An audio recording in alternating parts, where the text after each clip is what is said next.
Hello, welcome to the penultimate recap. Almost done. Season is almost over. It's been a quick one, but hopefully everyone's had a good time in the process. We've still got a couple more fixtures left to play, and I can safely say that we now have two of our top three decided.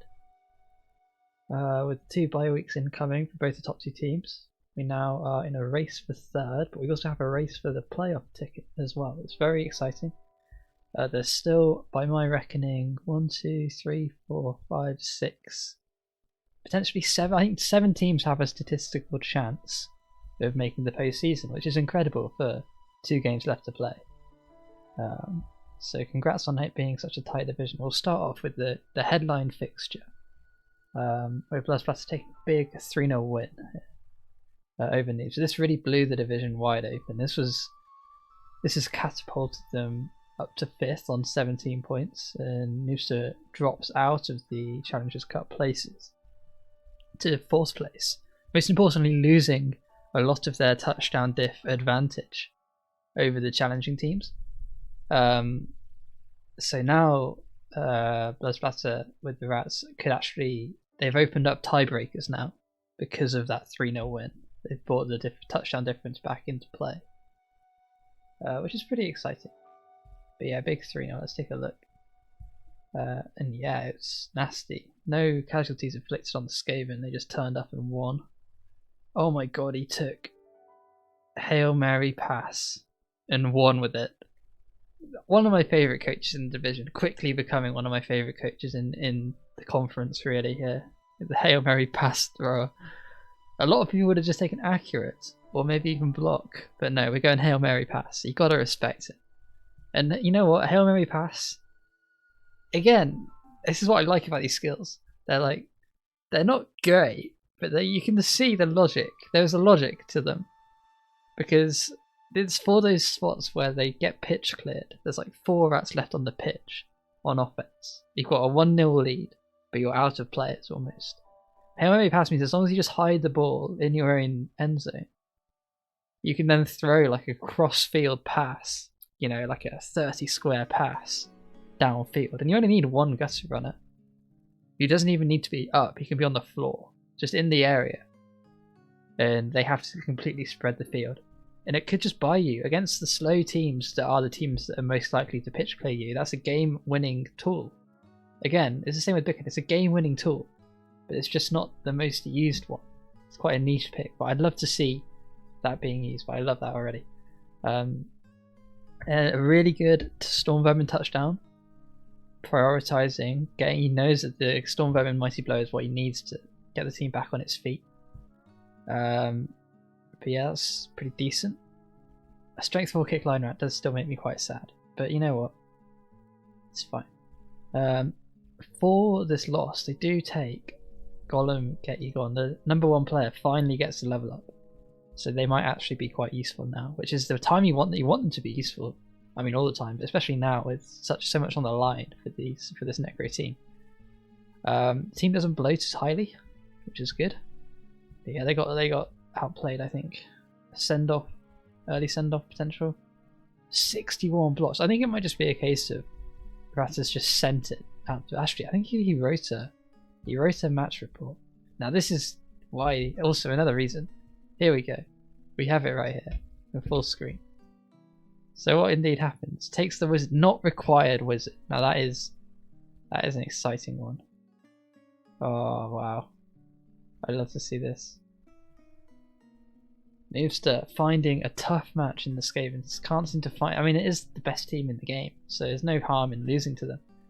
But they need to improve this matchup, because the higher they go up the pyramid, the more they promote. Like this is a bottom division, but if they get up into Div 2, Div 1, there's going to be more of these teams, and they're going to have skills like Cruel Mighty Blow, and there's going to be less Big Hand and Hail Mary Pass and Strength 4 Kick.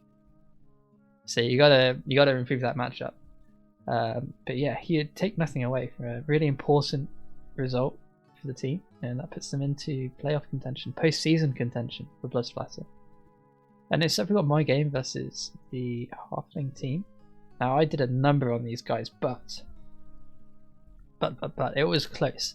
I won the toss and I was really humming and hawing. over whether to defend or attack. But in the end, I thought it's better to attack, and maybe I can remove a strength 7 guy early. So I did attack, and I knocked down 2 of the tree men who had take root. I didn't knock down deep root because there's no point, he just stands back up. I was like, okay, so I've 75% chance that I've knocked out a tree for at least the next turn. But both of them stood back up straight away.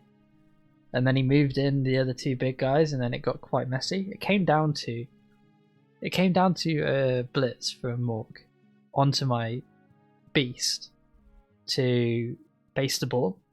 Now bear in mind I have no agility for the dodge, so it would have been a 3+. But he had me covered. Like I was forced into the sideline on like turn 4 or 5. He still had a couple of halflings left on the pitch at that point, and I was really feeling the pressure. But he did roll. He rolled skull both down, and because I got a double for block, it meant that they had to try and re-roll that because they couldn't knock down. And then the loner roll failed, which kept the ball safe for a critical extra turn. And that was really pivotal because the turn after that, the removals turned on. I got like 2 or 3 injuries in 2 turns and stunned Morg on the counter block, and that really killed the drive. And then afterwards, this dice just fell apart in the second half. Which is always gonna happen, right? They just like couldn't get anything going. The 1 turn failed, and they lined up with like 8 halflings left. Got 1 sent off. And then I just went hunting for the last 3 in the second half and found them, so that was GG. It was close. They still had a scoring threat. Deep Root managed to get all the way down the pitch, and they did have a play where they could have thrown the last halfling downfield and then handed off to Deep Root, who then scored on turn like 16 or 15. But they couldn't dodge out of tackle, and that ended the game. But a really tough matchup for Mr. O'Gork, and I'm pretty sure that ends his run at the Stunty Cup. He needs to win both his last games, which are very difficult to do with halflings. But if he does do it, they might be in with a chance if everyone else around him loses. But I think Monty's going to pick up at least 1 point. And so I think, although a really, really good season for the halflings, I think they are now finished as they drop to 9th in the table. A really good effort. 45 is an excellent record with the Stunty team. And it's really cemented him as one of the top caliber Stunty coaches in Rebel, really. Honestly, like, he was an 8 in 9 chance away from, at least getting a draw out of me. And that would have been quite terminal for my chances, really. It would have put me back level with Portos. As you can see, this draw is the difference. And that beast block literally could have gotten me into playoffs. So a really good effort from Mr. Ogorki. They literally played, I think they played to the outs, and unfortunately just couldn't find what they needed. They got unlucky there, which tends to happen with the tier 4 or 5 teams. Like, you need the dice against a team with my kill removal potential. You need the dice to turn on, and they just couldn't find anything for the too long, and it was not enough. Next up, Alethair. Hoglass takes a 2-1 against Alethair to put themselves back. Both these teams are, just right on the edge looking in. They need to win out and everyone else needs to lose. But a nice 2-1 grind for Hoglass, including 2 deaths. So a team that were annoyed at their lack of contention has finally turned it on with a nice 2-1 grind out. Let's check 40 hits into 19 breaks. That kind of sucks, but I think the Necro is the better team, and that is a better team here. Rolling Renegades just capping a bit too much bloat here, 1760, and there's like a decent Saka. I mean, it's not a bad elf team, but this is peak undead, and it's very difficult to play against peak undead unless you have a wizard or some serious stat freak potential. But well played to Alethair. They gave it a good go, but they're now on the outside looking in. Next up, Pyro continues a miserable run this season, really struggling to find anything with this high elf team. There's nothing coming together for them against these vampires who win 3-2. Both teams out of contention, just playing for SPP. And I think I would have wanted to see a couple more touchdowns here, a little more free-flowing game. Or a little more of a free-flowing game. You see that we had to have a touchdown on the legend and a Kaz on the legend. I mean, the Kaz you can't use are unavoidable, but the touchdown on the legend is really sad. I probably would have handed off to a Thrall rather than score on this guy. It's really not worth it at this stage of the season. but we did get some passing in on this guy, and we did importantly get a touchdown on the up and coming vampire, which is excellent news. Meanwhile, we have some touchdowns on the naked Agi 5, which is excellent. You want to see them getting some SPP. But apart from that, kind of chill. No vanity passes for line elves, which kind of sucks. You'd wanted to see this guy just get to dodge or something, just to make them a little bit more survivable. But I didn't watch the game. I don't know what presented itself. But oh well. Dead rubber fixture there. Next up, we have Portoso securing the 2-1 win over the bottom place Chaos, making sure that they don't lose and don't drop points, which is well done there. Indeed, it was a bloody game. 48 hits for the Necro team. No Kaz on the killer, but I suppose they must have done it with KOs. No, not really. So just an outplay from Portoso, which I would have definitely expected. Chaining was taken. Assuming no wizard was taken, just Cheney, so fair enough. I guess the fouling must have come in big. Just to try and clear up some space, but yeah, another regulation win for a team that really needs it. But they get it, so it's all good. Right. Play to them. Up to Chicken graciously takes the bye week. But they do get a level out of it, which is nice. They got 8 SPP. I don't know if that's legal. I thought you're supposed to split it out, but whatever. They take a level on the lineman. I think he was going to level anyway, so it's all good. But hey, so all hunky dory there. We'll see what that level is in a second. And finally, the last fixture was a 2-2 dead rubber between Makisali and Bets, both teams looking for development more than anything here. And I give this report that nobody important has died. That's excellent news. What both teams really wanted was just to get through the game, get some touchdowns, get some casualties, just start ticking up for next season. And they have done that. No levels sadly for the Orcs, but an MVP on the rookie Blackwood. Now that is essentially a win for this Orc team, getting that level up really useful. And the touchdown away. It's a shame that this guy can't. I think the goal is to get a touchdown on this guy so he can finally get to block and start being a bit more useful. The agility pieces level, which is excellent. The thrower levels, it'll be interesting to see what they take there. I think they're going to be fishing for strong arm. Otherwise, accurate. I think accurate might be enough actually with Agi 5 to turn that, to make that okay. Agi 4 even. We'll see how they take that. They might also take block. Depends. Sadly, no SPP on the rookie blitzers. They're just going to sit there right now. But you know what? We've got 2 levels here, so not the end of the world. Let's take it straight and look at these levels for Bets' team. If they've taken them, they do take accurate, which I was expecting, and then they do take a strip ball, which is a decent level there. Do they wrestle strip? They haven't taken it. That could be something spicy. If it's like they might be thinking whether it's a double or whether it's movement 10. I think, oh, it's tough. Or they're thinking, do I skip tackle? Because you already have 2. You do have wrestle strip. I think I would skip movement up for tackle. I wouldn't skip strength. I think I would definitely take strength 3. Would I? Because there's dauntless. Oh, it's tough. It's really tough. I don't know. I think on balance I might. You've already got 1 dauntless. I might just take tackle, and the sacking piece feels good because it makes the red die a little bit better if they have sure hands. Depends. Could be a tough decision for them there. But apart from that, accurate is the standard level. No change for the Orc team, sadly. Let's take a look now at the opening fixture. And yeah, let's see what the Ratus guys take. Interesting here. We have a sidestepper. Nice, a blood stepper. I'm expecting DT from this guy. And then we take guard first, which I guess I understand. I really like building them into killers. But if you're inducing Rat Ogres, then I can see it. I think, I don't know, I like taking at least 1 mighty blow, because then it helps for the elf matchups just to like punch through them a bit quicker.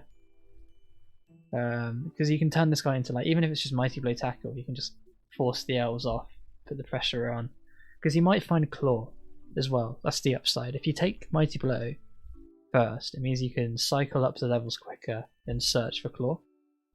But guard is also a valid pick. A lot of tabletop players like to pick guard first when you're only allowed one skill, which is perfectly fine. But yeah, otherwise no change. How many players are they up to? They've rehired quite well. They just need one more Gus runner. They're almost back to a decent level of strength, which is good. But that's when the strength 4 kick is going to start biting them, because they're going to have a full team and not much to show for it. You know, they're going to start ticking up to 1500, 1600 team value and have no Saka on the table, no killer on the table. It could be quite a rough time for the Skaven in the future. They might. I definitely think they need to cut a reroll if they are going to start filling out the roster. But we'll see how Bloodsplatter takes it. Meanwhile, go and get you on. Let's just check, make sure this is block. It could be strength 5, and it is in fact block. So yeah, standard stuff. For Noobster as they tick along. The halfling team got no levels and a couple of halflings died. I expect they'll be cycled. Did they fire the dirty player? I did move and bust the dirty player, which is quite sad. No, they've kept him, which is completely understandable. I think dirty player is definitely worth it. Did I get any levels? I did not. So we will skip my team, because I'm sure I've talked too much about it already over the course of the season. I'll be sick of it. Let's see what Octa Chicken took on that line, and if they've logged in, they might not have. Where are we? Which one was it? 16. Oh, block tree. Man, block big guys galore here. Well, they're going to need that next week. So they are going up against the Necro of Portoso, so that could be a really timely level up for them there. They'll be very happy with that one. Let's see, we do have a level on Lossigur here for the Chaos Black Nightmares. So that's the 9 slot. They take kick, which is nice. You always want one kick on the team. I do like the seemingly like semi-random skill choices here. They make the team quite unique, and it's fun to play against. Right, any other levels here? None. Man, but a lot of SPP for both teams, so they'll both be very happy with that game. And Alistair to get a level on the wrestle. We'll see if they rehired that witch. They have, and the wrestle takes dodge. Perfect. Blind fodder. Excellent stuff there for them. They'll be happy. And no levels for Nyx Donikar. Dunikar. Yeah, I think that's it in terms of development. It's nice. This is a bit upside having a one-person recap. You know, it's not. We're here. We're just getting it done quickly. And yeah, we're into looking at things like next week's games and what it means. So let's take a look at the maths here, because I don't have the division predictor. So what we know is that me and Portoso are having a bye week each. So I'm currently on 27, he's on 26, so we're both into challenges at least. Ozachikin this week is playing against Portoso, which is basically a 6-point swing. And if Ozachikin wins, he is probably into challenges, and I am certainly into playoffs.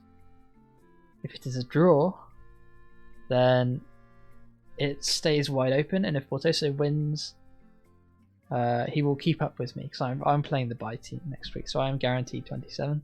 So they need to win to keep up with me here, and hopes that I drop points to Alethea in the last week. Let's take a look at where people are playing. Supra has the halflings, so those are two teams that are like chilling, just trying to get SPP. Next up, Bloodsplatter has the Chaos Black Nightmares. A really good time to be playing this team. The Chaos Black Nightmares have only, as they are 3, 4, and 4, they are mid-table, but the Skaven will really be looking to take advantage of this matchup. For sure, because they are quite an expensive team, this Chaos team. So they'll have some wizard inducement, and they'll be targeting a win here, and a win will put them onto 20 points. Which, again, if Portoso wins, or they draw this second versus third match, if it's a draw, then a win for Bloodsplatter puts them potentially right up there. The issue is the touchdown differential, right?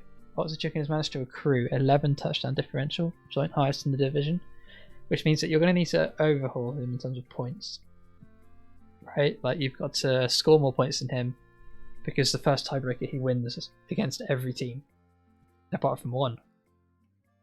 So yeah, they do need to win, so Bloodsplatter needs to find a win there. And moving down the table, I have a bye. Hoglass is playing Maki Sali. Hoglass doesn't need to win, again, needs to win, and everyone else around him needs to lose. which is technically possible actually. Pyro versus Bets playing a dead rubber game, and then we have the second versus third. So everyone in the challenging pack here is really wanting Portoso to win, to take it to 26, leave Oxychicken stranded on 19 points with 2 games to play, potentially with a little dent in his touchdown diff as well if he gets pitch cleared. And that will really bring this chasing pack of, 4 teams, 5 teams, all hunting for this third place spot. But again, if Oxychicken does manage to win and take it to 22, it gets very difficult for people to catch him. So it is a season deciding game between Portoso and Oxychicken. I think I will try and cast it live. Hopefully they let me know when they're playing, and I'll try and throw up a live stream, because that will be the game that decides the division for a lot of coaches. Like, if Oxychicken can win, then the rest of the division sort of is quite sad. Then if Oxychicken wins, the only person you can catch him is Noobster, or the Necro in 4th place. So a lot of people will be wanting the Portoso team to win, but of course if I'm rooting for Chicken to win, because if he wins then I'm guaranteed playoffs, which is what I want. So because if he wins I'm guaranteed playoffs, which means I can play to survive against the elves and I don't have to worry. But we need to predict these games before we go. So let's look slightly ahead here at the final week. So who are people playing? Noobster playing Bets, which they'll want to be winning most of the time. So Noobster has to play against Alethea and Bets. Not the easiest matchups in both cases. Dark Elf team can find a draw from nowhere, and the human team is adaptable and they have an ogre and it's kind of scary. Oxychicken is playing Makisali, so they'll be hoping to pick up 3 points there. But the real big game for them here is Portoso. Portoso takes the bye week, as we've said. Nicholas and Pyro are then playing a dead rubber. And Hoglass versus Supra. Hoglass will have to win that game, which will be difficult. I'm playing Alethea, and Bloodsplasser finishes against the Halflings. So Bloodsplasser's got a really nice end to the season here, playing the Chaos and then the Halflings. So that's 2 games you'd expect them to win, which means they're going to end up probably on 23 points if they keep this run of form going. And that would be enough. That would be enough. If Oxychicken can't find a win against Portoso, that might just be enough if they can outscore. Because they could easily put up 5 or 6 against the Halfling team. I've once beaten a Stunty team 8-0 with a Skaven team. It's possible. They could really switch this differential out quite a lot. Especially if Oxychicken does take a loss. It becomes 8 versus 4, and then there's a 5-0 win for Bloodsplasser, and Oxychicken can only find 1-1. It could be difficult for them. But that is for next week. So I am predicting, I think Noobster's going to beat Alethea. I think Noobster is going to be feeling the heat, whereas Alethea is really on the outside looking in, and I think Noobster's going to take that one. Cypher will probably beat the Halflings, I expect, because the vampires just gaze you and walk in, and there's nothing you can do about that as a Halfling team. And then next up we have Bloodsplasser. I think is going to win that game against Chaos. I will win the bye week, hopefully. Hoglass versus Makisali, both teams will be playing to survive. I think Hoglass will win because they have the more optimized team. But that's quite an easy prediction to make. They also have a regen, which is useful. Bets versus Pyro, I'm predicting like a 3-3 draw. Hopefully nobody important dies for those guys. They're going to be playing quite hands off. And finally, the big game. I'm going to predict the Elf team, the Wood Elf team of Oxychicken, mainly because I need them to win. I hope they win, 4 or 5-0.